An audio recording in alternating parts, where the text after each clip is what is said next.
Laila, ha? Balitang-balita yung ginawa niyo ni Rodriguez kagabi sa Diamond Park. Oy!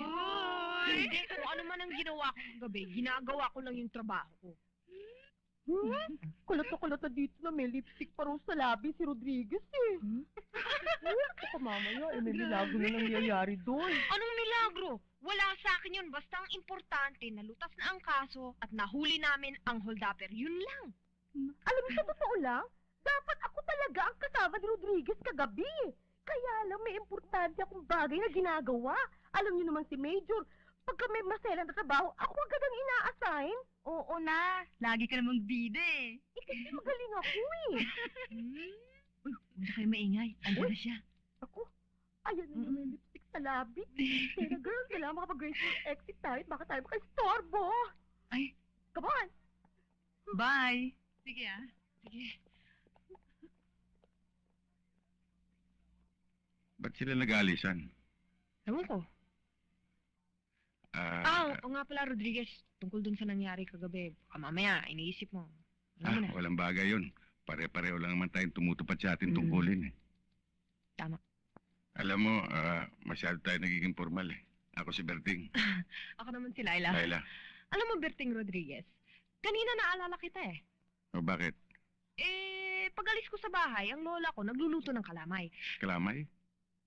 Oo, kalamay. Alam ko tuwing nagbibiryenda ka sa kantin, yung kalamay inaatupag mo.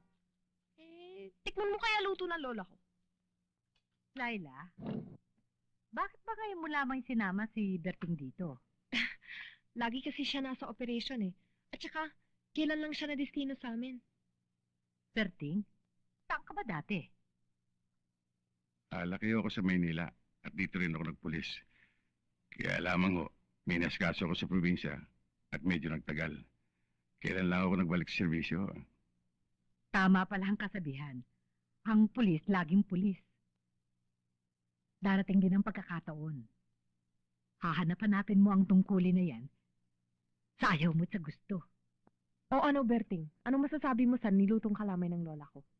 Ito na ang pinakamasarap na tikman ko sa lahat. Tama-tamang timpla at lasa. Salamat naman kung ganoon. Berting, maibalik ko sa usapan natin kanina. Masaya ka ba sa pagbabalik mo sa pagkapulis? Nandun pa rin ho. Hindi ho nagbabago. Berting, Oh. kailan naman kayo lalagay sa tahimik ni Laila?